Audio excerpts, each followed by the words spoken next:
सभी मित्रों को मेरा नमस्कार।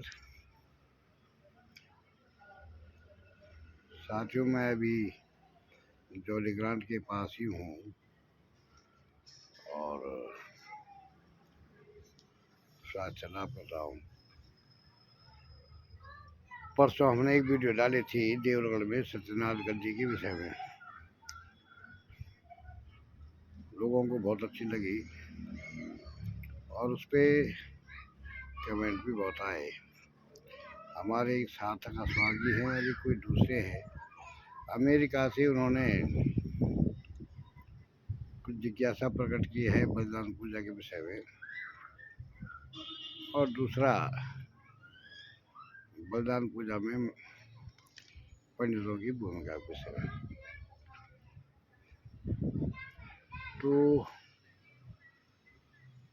हमारा कहना यह है कि प्राचीन समय में जब आदमी जंगलों में रहा करता था,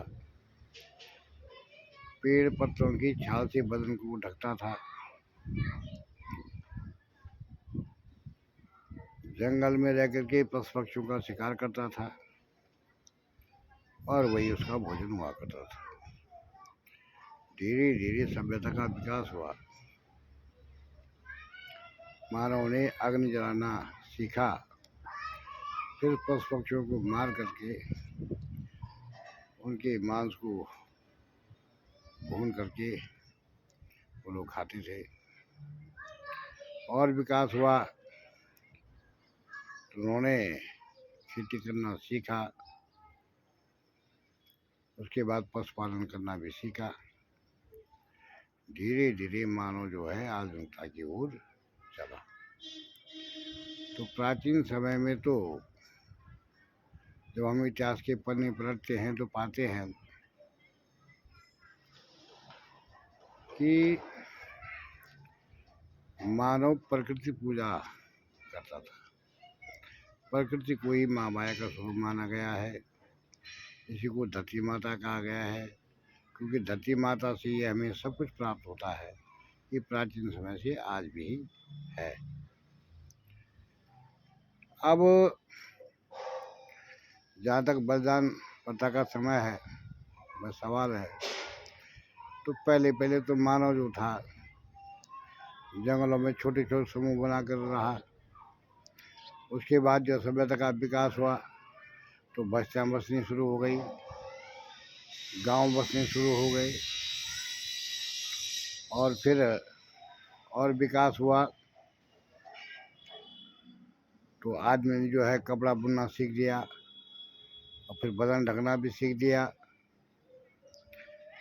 अब बलि पूजा की बात हम करें, प्राचीन समय से जहाँ तक उत्तराखंड का सवाल है, उत्तराखंड में छोटे छोटे गढ़ हर जगह हुआ करते थे।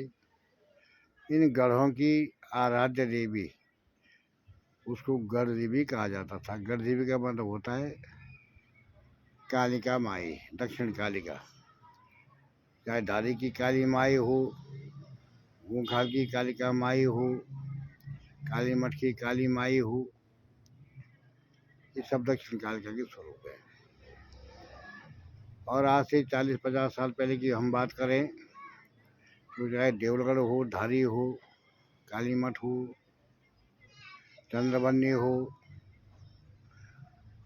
गुंखा की काली माई हो, माई मंदिर हो, यहाँ पर बहुतायत बकरों की बलि दी जाती थी। हर गांव से, हर परिवार से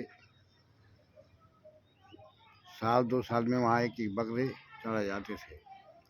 निश्चित है, जब बकरे चढ़ाए जाते थे तो पूजा कराने वाले पंडित हुआ करते थे। और बकरों को मारने के बाद जो हमने देखा है वो चर्चा कर रहा हूँ। 20/6/1953 का मेरा जन्म है, और तब हमने देखा है कि श्री मंदिर को दी जाती थी और फट्टी बकरे की फट्टी पंडित ले जाते थे।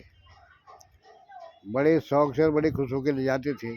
अब ले जाते थे तो अपने घर ले जाते थे, तो सीधी सीधी बात है कि वो मांस का उपयोग करते थे।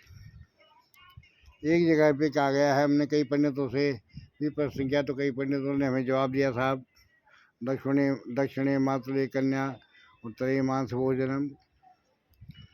ये तब की बात है जब हमारे उत्तराखंड या हिमालयी क्षेत्र में बहुत ज़्यादा बर्फ़ पड़ती थी। जब हम 7-8 साल के थे तो हमें खूब याद है, एक रात को इतनी बर्फ़ पड़ी कि सुबह जो है कई पशु पक्षी हमको मृत दशा में दिखाई दिए। तो बर्फ़ बहुत पड़ती थी, बहुत ज़्यादा ठंड होती थी। 6-6 महीने तक जो है खेती नहीं होती थी। और तब लोग क्या करते थे, घुमड़ी कहते हैं। भट्ट हो गए, गेहूँ हो गई, जौ हो गई, ज्वार हो गया, बाजरा हो गया, कुछ और दालें हो गई, उनको एक ही साथ एक ही बर्तन में रखना, उसमें थोड़ा सा नमक डालना और उसको उबाल देना, ठंडा करके पानी भी पीना। और वही भोजन होता था। कटोरियों पे पत्तलों में जो है लोग अपने बच्चों को बांधते थे और वही भोजन हुआ करता था। गरीबी बहुत ज़्यादा थी, तो तब बकरी पालन पर बहुत जोर हुआ करता था। और बकरी पालन हुआ करता था, ये बलि प्रथा थी, तो बकरियों को बेच करके लोग जो है अपने आर्थिकी को मजबूत करते थे। तो निश्चित रूप से उत्तराखंड में बलिदान प्रथा थी। और अब तो शक्तिपीठों में बलिदान प्रथा प्रतिबंधित हो गई है सरकारी ओर से, लेकिन घर गांव में आज भी कई लोग क्या करते हैं कि मंदिरों से ले जाके अक्षत ले जाते हैं, चावल ले जाते हैं, उस बकरे के ऊपर छोड़ते हैं, कहते हैं फलाने मंदिर के नाम का साहब। और फिर उसको बकरे को मार करके उसको भून करके उसका टुकड़ी टुकड़ी करके गांव में अड़ोस पड़ोस में प्रथा के रूप में बांटते हैं। ऐसी जानकारी मिली है। तो सवाल ये है कि पंडितों की भूमिका निश्चित रूप से 40 साल पहले और 40 साल बाद आज की बात करें, बहुत अंतर आ गया है। जो वेद पाठी पंडित होते हैं वो इस प्रकार की पूजा को पहले तो संपन्न नहीं कराएंगे, और संपन्न अगर कराएंगे तो केवल यजमान की संतुष्टि कराएंगे और फिर वो अपने दक्षिणा पानी लेके चले जाएंगे। हाँ, पहाड़ में एक प्रचलन है भूत पुजाई का, खबेश पूजन, हंकार पूजन, चौबट्टा पूजन, जहाँ पे 4/4 घाटे होते हैं। और इस पूजन में भी जो है लोग अक्सर बलिदान बकरा ले जाते हैं। और अब धीरे धीरे जो है, जो हमारे जागरी लोग हैं, उन्होंने भी धीरे धीरे बकरों को या मुर्गों को मारना बंद कर दिया, बल्कि कहते हैं छोड़ दो साहब इसको। तो जब छोड़ देते हैं तो जागरी अगर पकड़ लेगा तो अपने घर ले जाएगा, फिर बेचवा देंगे। और मुर्गे तो अभी है कि जंगलों में आपने देखा होगा कि 4 बजे बांग दे रहे हों मुर्गे। वो घरेलू मुर्गे हैं, उनकी पैदाइश वहाँ भी हो गई, उनकी नस्ल पैदा हो गई जंगलों में। तो अब धीरे धीरे जो है ये बलि प्रथा बंद हो रही है और सभी लोग सभ्य होते जा रहे हैं। पहले का जमाना था, जब बकरा लाते थे तो कहते थे वस्त्रम पशुपृष्ठे पाद्यम पशुवदेषु सिंदूरम पशुसिंगे अक्षतम पशुशिरसि नैवेद्यम पशुमुखे पाद्यम पशुमुखे। इस प्रकार से उस पशु की भी जो है पूजा की जाती थी। और पूजा के बाद इतना ही नहीं, खड्ग पूजा होती थी साहब। जिस हथियार से उसको मारना है उसको सुंदर धोला करके फिर उस पर तिलक करके गंधाक्षत लगाने के बाद, और जिस आदमी ने मारना है उसका भी तिलक किया जाता था। तिलक करने के बाद जो है उसको बकरे को सौंप दिया जाता था और वो बकरा मार देता था। बकरा मारने के बाद उस आदमी के हाथ से हवन कराना जरूरी था शुद्धिकरण के लिए, तो वो हवन करता था, उसके हाथ से हवन हो जाता था, पंडित लोग कराते थे। और अब गांव में तो ये है कि रूट प्रसाद, नागजा हो, नरसिंह हो, क्षेत्रपाल हो, घंडियाल हो, हनुमान हो, ही तो पितृ हो, सबको रूट प्रसाद लोग चढ़ा रहे हैं, बना करके रोड काट रहे हैं, बांट रहे हैं। भगवती को गुलगुली, आटे का हलवा, डुनाली रोटी, दही, दूध, शहद आदि का भोग लगा रहे हैं। अब इस प्रकार की पूजा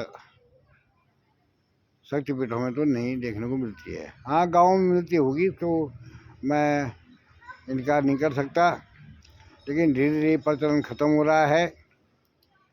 और हमने कई पंडितों, पुराने पंडितों, आज से 30-40 साल पहले हमने लोगों से प्रश्न किया कि बलि पूजा क्या ज़रूरी है, तो कई पंडितों ने हमसे कहा, साहब प्रकृति स्वयं जन्म देती है, स्वयं विकास करती है, स्वयं भक्षण करती है। इस नियम का बल कहीं उल्लंघन नहीं होता। जो आदमी या जो प्राणी संसार में आते, वो जाता हो किसी न किसी बहाने जाता है। तो अगर एक पशु अगर माँ माया के नाम से जा रहा है तो इसमें बुराई क्या है? लोगों ने मुझे जवाब दिया। एक बाबा गोपालदास गिरनार जी हुआ करते थे, संत से। गिरनार पर उन्होंने स्वामी दत्तात्रेय की तपस्या करने के बाद शक्ति पास करने के लिए वो धारी की गुफा पे आए थे। और सौभाग्य से मुझे बार बार उनके पास जाने का मौका मिला। तो मैंने उस समय धारी में बहुत बकरे मारे जाते थे। तो मैंने बाबा से कहा, बाबा आपके सामने इतने बकरे मारे जा रहे हैं और आप यहाँ 100 गज की दूरी पे आपकी गुफा है, आपको कष्ट नहीं होता? या आपने कभी इनकार नहीं किया? तो उनका जवाब था, शुभ शुभ बोल। 3 बार क्या सुन, शुभ शुभ बोल, शुभ शुभ बोल। मैंने कहा, बाबा क्यों, कैसे? बाबा ने कहा, सुनो भाई, उत्तराखंड में जो भैरव पूजन होता है, ये जो है शिव का अंश माना जाता है। जो नरसिंह पूजन होता है, ये नारायण का अवतार माना जाता है। अब यहाँ के लोगों ने छोटे से ही भैरवनाथ जी को दूध की जगह खून चढ़ाना शुरू करा। और वही डोना नरसिंह बोल करके डोना नरसिंह को खाट उचारना शुरू कर दी, उसको रक्त पिलाना शुरू कर दिया। तो भाई वो तो आजीवन जो है वही मांगेंगे ना आप लोगों से, तो हम इनकार क्यों करेंगे? हमें क्यों कष्ट होगा?